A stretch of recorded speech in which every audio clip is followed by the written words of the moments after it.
Electron स्नेही योगात्मक अभिक्रियाएं। इसका मतलब धीमे पद में कौन आकर जुड़ेगा बेटा? इलेक्ट्रॉन स्नेही, जो कल बता रहा था ना, जो अभिक्रिया का नाम होता है वही धीमे पद में आकर जुड़ता है। अगर नाभिक स्नेही बोलता तो कौन आकर जुड़ता? नाभिक स्नेही। अब इलेक्ट्रॉन स्नेही बोल रहा हूं तो कौन आकर जुड़ेगा? मैडम ये गीले किसने कर दिए हैं?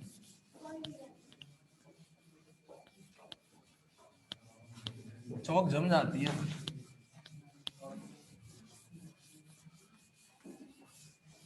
देखो बेटा, सबसे पहली बात, इलेक्ट्रॉन स्नेही कौन आकर जुड़ेगा? इलेक्ट्रॉन स्नेही। योगात्मक का मतलब है असंतृप्त यौगिकों से कैसा यौगिक बनेगा?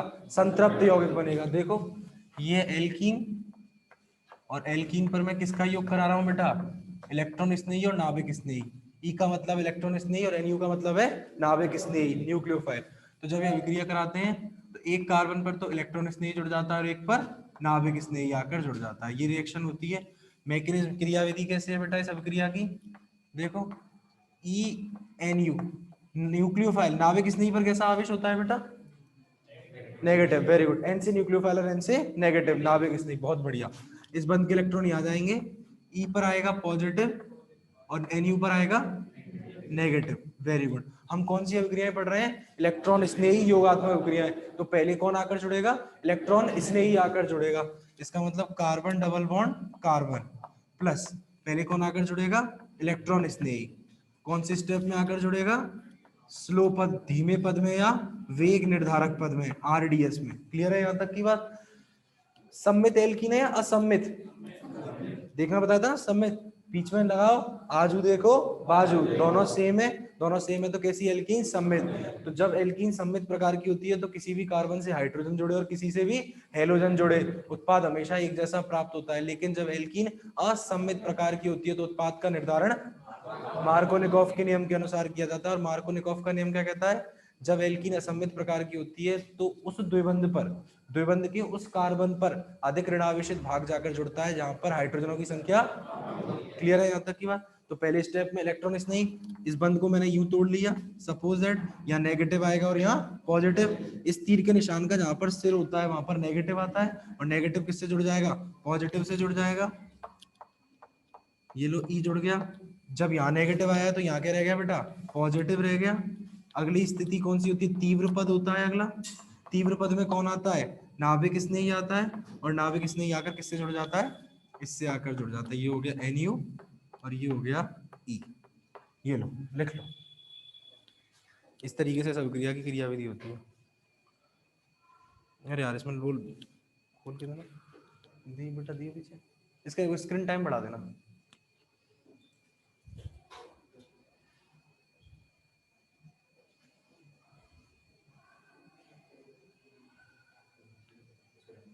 देना। सिलेबस डाउनलोड किया सबने? नहीं किया?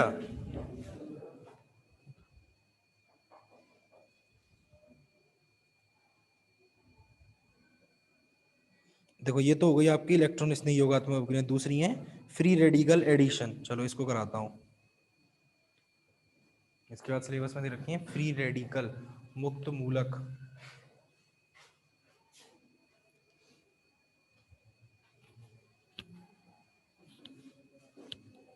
देख ली?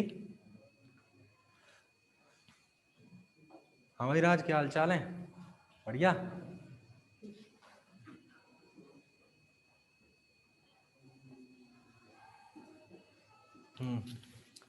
नेक्स्ट हेडिंग लिखो, मुक्त मूलक योगात्मक अभिक्रियाएं। मुक्त मूलक योगात्मक अभिक्रियाएं। मुक्त मूलक योगात्मक अभिक्रियाएं। दूसरा नाम बता सकते हो इन अभिक्रियाओं का? ऑब्लिक परऑक्साइड प्रभाव। और बता सकते हो एक और? वेरी गुड, खरास प्रभाव, परऑक्साइड प्रभाव।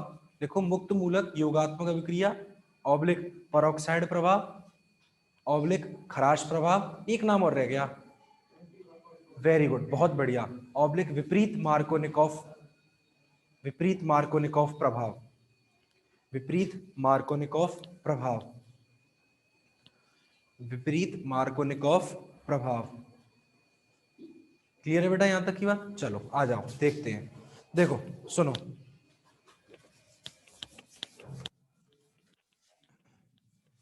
ध्यान से देखना बेटा।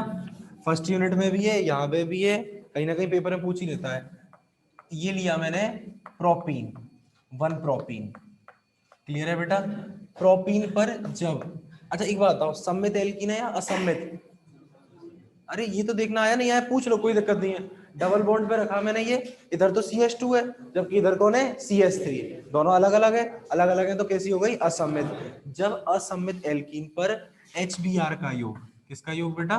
HBr का योग पेरोक्साइड की उपस्थिति में कराया जाता है तो उत्पाद का निर्माण विपरीत मार्कोनिकोव नियम के द्वारा होता है। चूंकि यह प्रभाव पेरोक्साइड की उपस्थिति में संपन्न होता है इसीलिए इसे पेरोक्साइड प्रभाव कहते हैं। इस प्रभाव के बारे में सर्वप्रथम खराश ने बताया था, इसीलिए इसको खराश प्रभाव के नाम से भी जाना जाता है।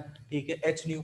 इस समय उत्पाद का निर्धारण विपरीत मार्कोनिकोव नियम के अनुसार होता है, अर्थात HBr का अधिक ऋणावेशित भाग Br वहां जाकर जुड़ता है जहां पर हाइड्रोजनों की संख्या ज्यादा होती है। Br ऋणावेशित भाग वहां जाकर जुड़ता है जहां पर हाइड्रोजनों की संख्या, ठीक है, क्या बनेगा? और H यहाँ जुड़ेगा, उत्पाद क्या बनता है बेटा? देखो अभी तुम्हें से प्रूफ करके और दिखाता हूँ। CH3 CH2 CH2 Br, ये बन गया बेटा। ठीक है, 1 ब्रोमोप्रोपेन। अब ये अभिक्रिया बेटा सूर्य के प्रकाश की उपस्थिति में हुई है, और सूर्य के प्रकाश की उपस्थिति में कौन सा मध्यवर्ती बनता है? वेरी गुड, बहुत बढ़िया, मुक्त मूलक। मुक्त मूलकों के द्वारा होने वाली अभिक्रिया को, हाँ वेरी गुड, श्रृंखला अभिक्रिया, चेन रिएक्शन कहते हैं। और श्रृंखला अभिक्रियाएं वे अभिक्रियाएं होती हैं जो एक बार प्रारंभ होने के बाद तब तक चलती रहती हैं जब तक कि संपूर्ण अभिकारक उत्पाद में परिवर्तित ना हो जाए। Very good. श्रृंखला अभिक्रिया कितने पदों में पूर्ण होती हैं? 3 पदों में, श्रृंखला, श्रृंखला और श्रृंखला। क्लियर है यहाँ तक? देखो ऐसे रटना नहीं है, ऐसे समझो चीजों को, कंसेप्ट को। मैंने तीर के निशान पर जैसे एच न्यू देखा ना, तो एच न्यू देखते ही मेरे दिमाग में क्लिक होना चाहिए, अच्छा इसका मतलब यहाँ पर समांश बंध विखंडन हुआ है। समांश बंध विखंडन हुआ है तो क्या बना होगा? मुक्त मूलक। मुक्त मूलक बने तो कौन सी अभिक्रिया? श्रृंखला अभिक्रिया। श्रृंखला अभिक्रिया मतलब कितने पद? 3 पद। तो सबसे पहला कौन सा पद है? श्रृंखला प्रारंभन पद। लिख लिया मैंने, श्रृंखला प्रारंभन पद। क्लियर है यहाँ तक? क्या श्रृंखला प्रारंभन पद पे क्या होता है? सबसे पहले ROOR, ये पेरोक्साइड है, इसके ऊपर सूर्य का प्रकाश आता है, सूर्य का प्रकाश इस बंध का समांश बंध विखंडन कर देता है। बेटा आधे सिरे वाले घुमावदार तीर का दूसरा नाम क्या है? फिश हुक तीर। कौन सा था? फिश हुक तीर। बहुत बढ़िया। क्या बनेगा इससे? 2RO फ्री रेडिकल, 2 RO मुक्त मूलक बन गए। श्रृंखला प्रारंभन पद के बाद कौन सा है? म्यूट करना मैडम। हाँ जी, हाँ जी, हाँ जी।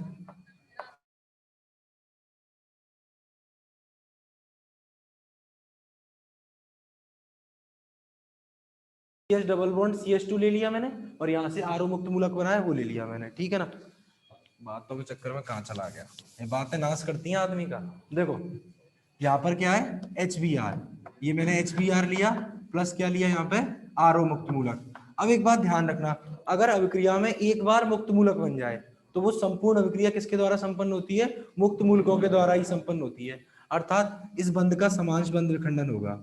एक तरफ बनेगा H मुक्त मूलक और एक तरफ बनेगा Br मुक्त मूलक।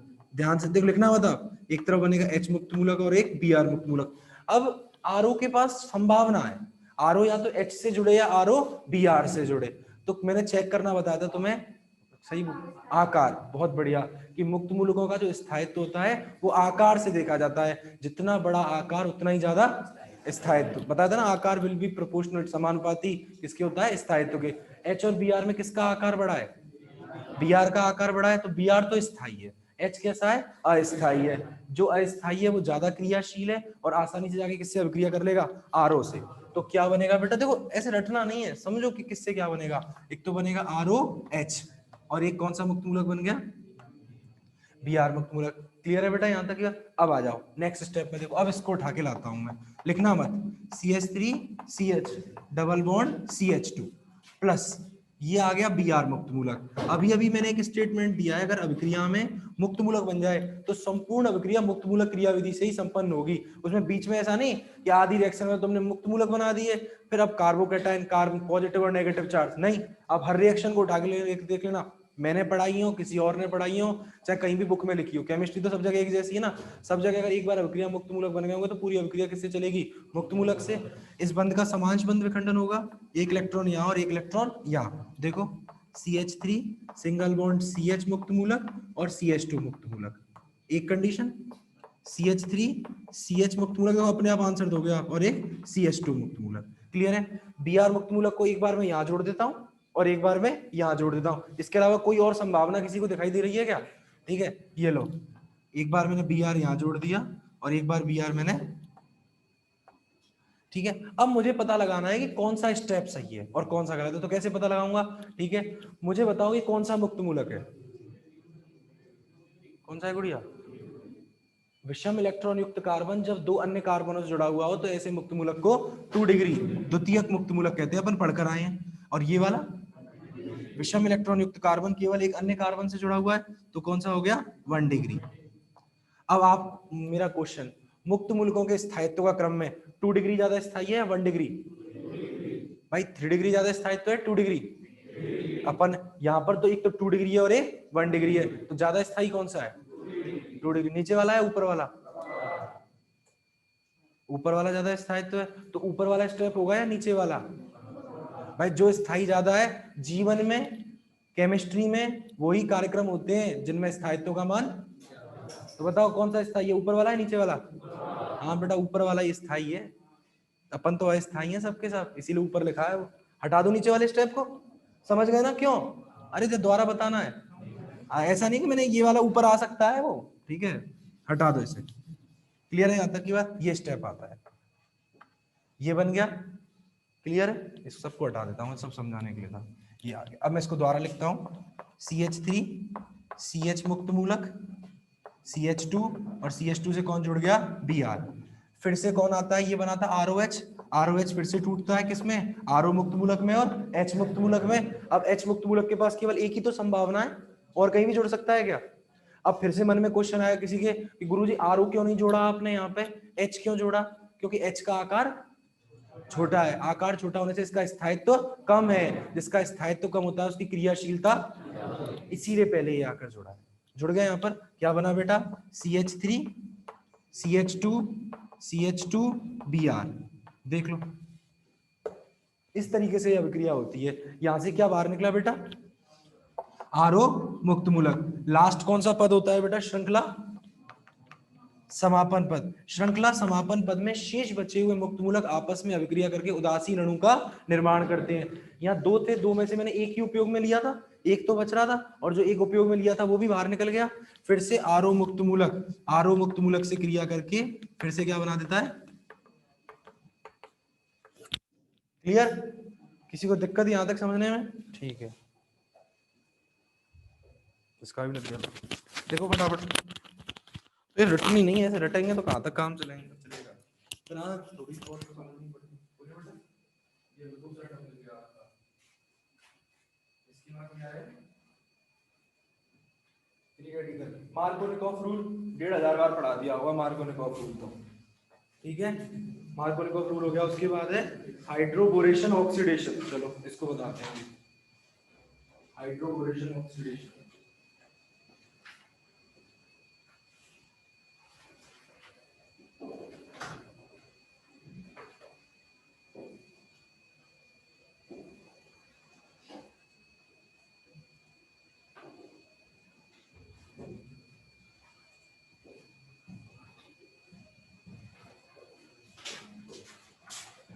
लिख लिया बेटा?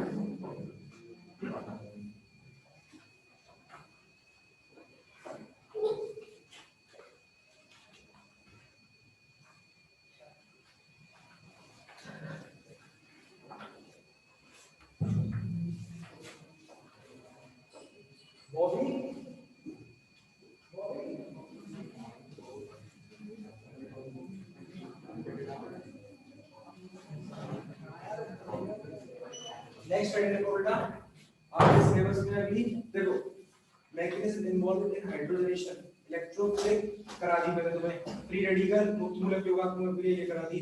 अगला है मार्कोनिकॉफ रूल। मार्कोनिकॉफ रूल आपको बताइए कि जब किसी असममित एल्कीन पर हेलोजन अम्लों का योग कराया जाता है तो हेलोजन अम्लों का अधिक ऋणावेशित भाग द्विबंध के उस कार्बन परमाणु से जाकर जुड़ता है जहां पर हाइड्रोजनों की संख्या कम होती है। इसके बाद आपके सिलेबस में हाइड्रोबोरेशन ऑक्सीडेशन, देखो हाइड्रोबोरीकरण ऑक्सीकरण अभिक्रिया, हाइड्रोबोरीकरण हाइड्रोबोरीकरण ऑक्सीकरण अभिक्रिया।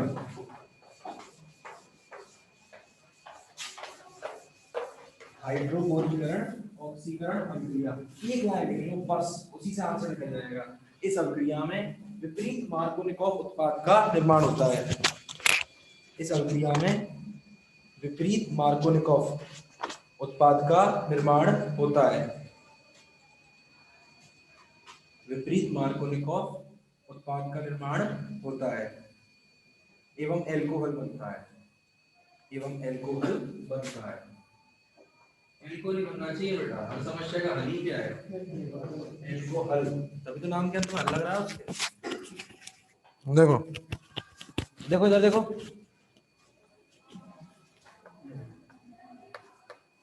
तीर के निशान पे जब लिखा है THF टेट्राहाइड्रोफ्यूरिन ऑब्लिक B2H6 डाइबोरेन, तुम्हारे में उसके BSc पार्ट फर्स्ट के सिलेबस में है ये तुम्हारी, B2H6 वहां पढ़ा दूंगा।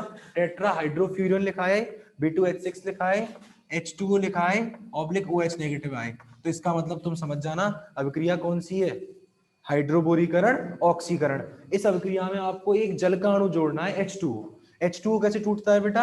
H पॉजिटिव और OH नेगेटिव। और कौन से नियम के आधार पर जोड़ना है? विपरीत मार्कोनिकॉफ नियम। तो विपरीत मार्कोनिकॉफ नियम कहता है कि ऋणावेशित भाग वहां जाकर जुड़ता है जहां पर हाइड्रोजनों की संख्या। तो क्या उत्पाद बनेगा बेटा? RCH। CH से कौन जुड़ जाएगा? H, CH2, CH2OH। कर लोगे आसानी से? ठीक है, जैसे मैं एक दो क्वेश्चन लिखता हूं, आपको उनके आंसर निकालने हैं। प्रोडक्ट बनाना है आपको, वही H और OH जोड़ना है।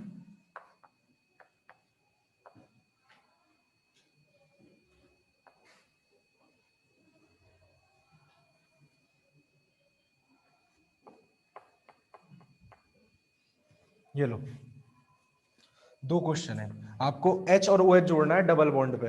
अब ये आपको खुद को पता होना चाहिए, अभी सिखाया है कहाँ H जुड़ेगा और कहाँ OH जुड़ेगा विपरीत मार्कोनिकॉफ नियम के अनुसार। ऊपर वाले में ऊपर जुड़ेगा, अच्छा, और नीचे वाले में नीचे, ऊपर वाले में ऊपर जुड़ेगा और नीचे वाले में नीचे जुड़ेगा।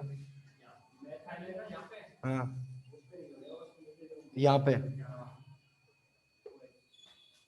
चलो बात करते हैं। और कोई कुछ कहना चाहेगा? इसका उल्टा आंसर हो सकता है, दो ही आंसर हो सकते हैं बस।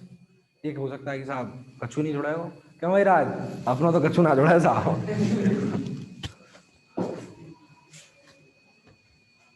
इसके बाद कौन सी है? हाइड्रोबोरेशन के बाद ऑक्सी मर्क्यूरीकरण, वी मर्क्यूरीकरण।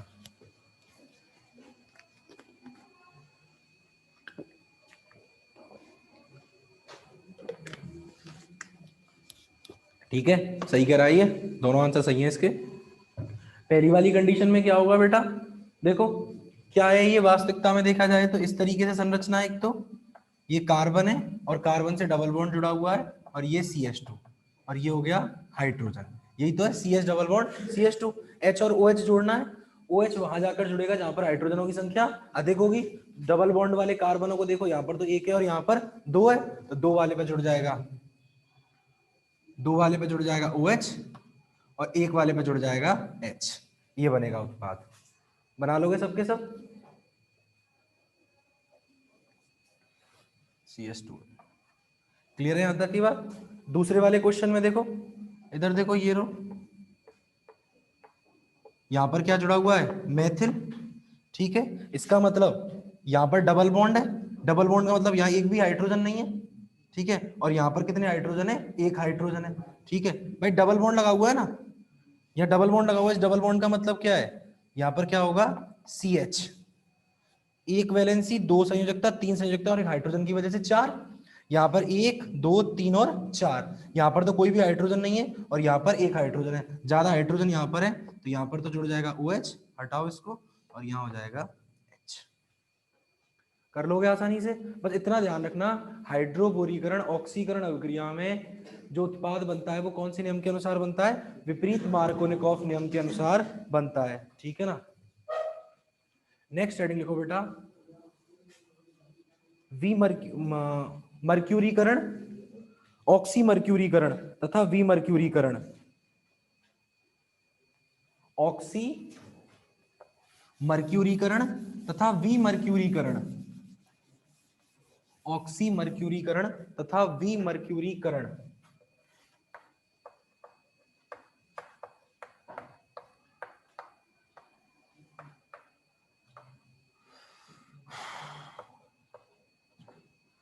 ऑक्सी मर्क्यूरीकरण तथा विमर्क्यूरीकरण, इसमें लिखो एक लाइन, अपने आप कर दोगे इस रिएक्शन को भी तुम। उत्पाद मार्कोनिकॉफ नियम के अनुसार बनता है। किसके नियम के अनुसार बनता है? मार्कोनिकॉफ नियम के अनुसार बनता है।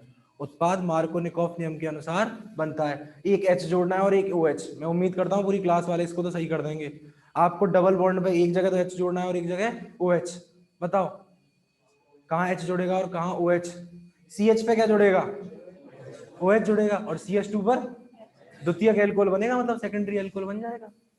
वेरी गुड, बहुत बढ़िया। RCH, यहाँ पर CH पर हाइड्रोजनों की संख्या कम है, OH, और ये क्या हो जाएगा? CH3। क्वेश्चन दे दूं बेटा करने को? अभी जो दिए थे वही सेम, ये लो।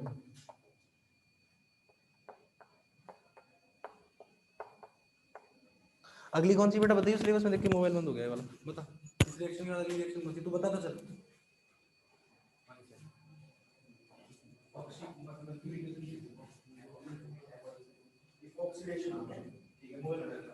चलो आगे ऑक्सीडेशन पढ़ाऊंगा। प्रोडक्ट बनाओ बेटा दवाओं सेम।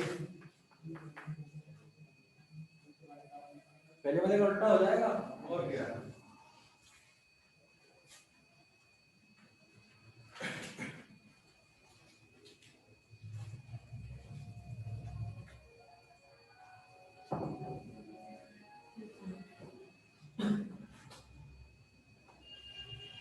ऊपर लिख के रखा है कि यहाँ इस तरह की लिखना, यहाँ डालो। कॉपी पेपर में कैसे लिखोगे? पेपर में पेन नहीं अलाउ होता, और उस कॉपी में तो इसमें तो चलो मोटी कॉपी है, तो 5 पेन है, इस पर लिख के रखने आदत डालो। सबके सब ऐसे मत लगा दो, तुम्हारे लिए समस्या है। कोई हाल को बेटा यहाँ सबके सब तुम्हारा फायदा है। पेपर का सेंटर एमएसजी में आ गया ना बेटा, ऐसे नीचे रख के पीछे से पढ़ना, पढ़ा दीजिए ना खींच के, ध्यान रखना इस बात का।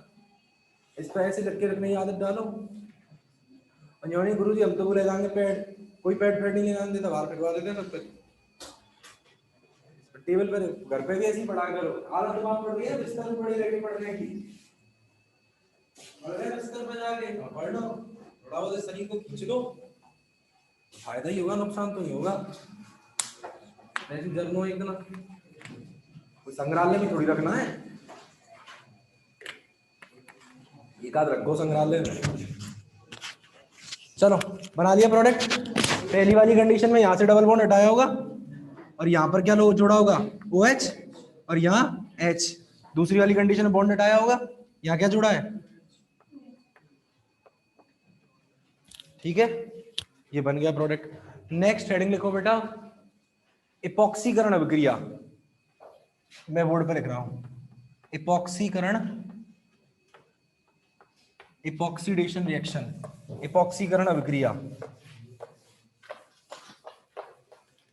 इपॉक्सीकरण अभिक्रिया, इपॉक्सीडेशन रिएक्शन। देखो बेटा, carbon carbon, oxygen oxygen, CH2 CH2। लिख लो इसे, लिखो बनाओ इसे, और इसको कहते हैं इपॉक्सी यौगिक, इपॉक्सी यौगिक। और बेटा तुम्हें जो नोट्स मिले ना उनकी ना तो फोटो स्टेट निकलवाओ, अगर निकलवा ली ना तो उनको फेयर लिखो। इपॉक्सी यौगिक, मैं अपने टाइम पे ना ट्यूशन पढ़ने जाता था, रफ में लिख के आता था और घर आके फिर याद करके फेयर में लिखता था। ठीक है, तुम तो एक बार लिखने में ही रोज आते हैं, लिखूं नहीं लिखूं, ठीक है, तब याद होंगी चीजें, बार बार रिटर्न में लिखने से। ये हो गया इपॉक्सी यौगिक, ठीक है। और ऐसी अभिक्रिया लिखना मत जिनमें इपॉक्सी यौगिकों का निर्माण होता है, उनको क्या कहते हैं? इपॉक्सीकरण अभिक्रिया कहते हैं। अभिक्रिया क्या है? देखो बेटा, एल्कीन है, एल्कीन के ऊपर जब वायु को प्रवाहित किया जाता है सिल्वर Ag तार की उपस्थिति में, और तार कैसा होना चाहिए? एकदम रक्त तप्त, रेड हॉट, एकदम लाल तार हो रहा हो गरम Ag का, तब उसके ऊपर एल्कीन और ऑक्सीजन को प्रवाहित किया जाता है, तो उससे बेटा किसका निर्माण होता है? इपॉक्सी यौगिकों का निर्माण होता है। लिख लो रिएक्शन। हाँ भाई अगली बता, चलिए उसने देख के अगली बता। ओजोनोलाइसिस, ठीक, ओजोनीकरण है ना, ओजोनोलाइसिस।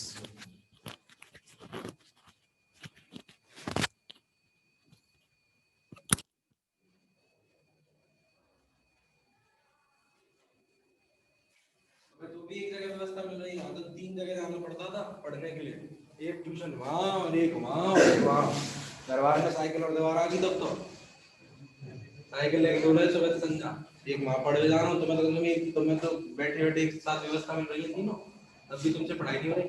वैसे पढ़ाई कष्ट में ही होती है, जब आदमी जोर पड़ता है, मौत चलती है तो वो बिल्कुल नहीं पढ़ता, आग लगा में क्या करना पड़ता है।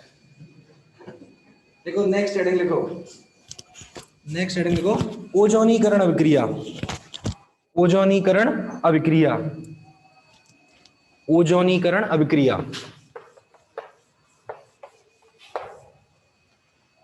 इस अभिक्रिया में कार्बोनिल यौगिकों का निर्माण होता है। इस अभिक्रिया में कार्बोनिल यौगिकों का निर्माण होता है। इस अभिक्रिया में कार्बोनिल यौगिकों का निर्माण होता है। कार्बोनिल यौगिक कौन कौन से हैं बेटा? दो हैं, एल्डिहाइड और कीटोन। ठीक है, इस अभिक्रिया में कार्बोनिल यौगिकों का निर्माण होता है। देखो बेटा बोर्ड पर, सपोज दैट ये ले ली मैंने CH3 CH double bond CH2, इस पर मैंने किसकी अभिक्रिया कराई? ओजोन की, तभी तो इसका नाम है ओजोनीकरण। O3 लिख लिया। जब इससे ओजोन से अभिक्रिया कराते हैं तो इस ओजोन की अभिक्रिया से मंदिर जैसी संरचना प्राप्त होती है। बीच का डबल बॉन्ड हटा देना, एक ऑक्सीजन ऊपर जोड़ दी CH2, एक ऑक्सीजन नीचे जोड़ी, एक ऑक्सीजन नीचे जोड़ी, और ये लो, इसको बोलते हैं ओजोनामाइड। ओजोनामाइड बन गया ओजोनामाइड। जब इस ओजोनामाइड का आगे अभिक्रिया कराते हैं किससे? H2O से इसका जल अपघटन कराते हैं, तो ये इस तरीके से टूटता है। देखना बेटा बोर्ड, इधर देखो इधर देखो, यहां से ये और यहां से ये, H2O इस ऑक्सीजन के साथ मिलकर क्या बाहर निकाल देता है? H2O2। ये क्या बन गया? CH3CHO, CH3CHO एसिटैल्डिहाइड, CH3CHO, और ये क्या बन गया बेटा? H2CO, मतलब HCHO फॉर्मेल्डिहाइड। एक तो एसिटैल्डिहाइड बनता है और एक क्या बनता है? फॉर्मेल्डिहाइड। ये दोनों के दोनों कैसे कंपाउंड है? कार्बोनिल यौगिक है। हाँ भाई अगली बता चल। हाइड्रेशन, बस ठीक है। तो क्या है? हाइड्रेशन है, हाइड्रोक्सिलेशन है? हाइड्रेशन है। हाइड्रेशन का मतलब है हाइड्रोजन का जुड़ना। उसकी बात कौन सी है? हाइड्रोक्सिलेशन। सेकंड ईयर में है हाइड्रोक्सिलेशन, तो यहाँ भी है डाइहाइड्रो। फिर कौन सा है? ऑक्सीडेशन। KMnO4 से।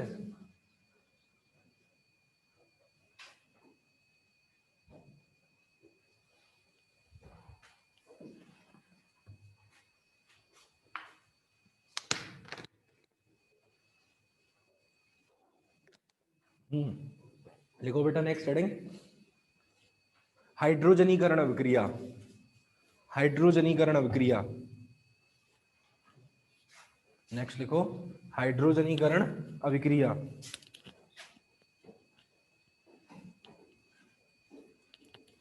हाइड्रोजनीकरण अभिक्रिया, हाइड्रोजनीकरण अभिक्रिया का मतलब है कौन आकर जुड़ेगा? कन्हैया, हाइड्रोजन आकर जुड़ेगा। देखो मतलब CH2 डबल बॉन्ड CH2, जब मैं इस पर हाइड्रोजन गैस प्रवाहित करता हूं किसकी उपस्थिति में? Ni निकिल पैलिडियम या फिर प्लेटिनम की उपस्थिति में, तो एक हाइड्रोजन यहाँ जुड़ जाता है और एक हाइड्रोजन यहाँ पर, CH3 सिंगल बॉन्ड CH3। लो लिख लो, एल्केन का, एल्कीन से किसका निर्माण होता है? एल्केन का निर्माण होता है। और इस अभिक्रिया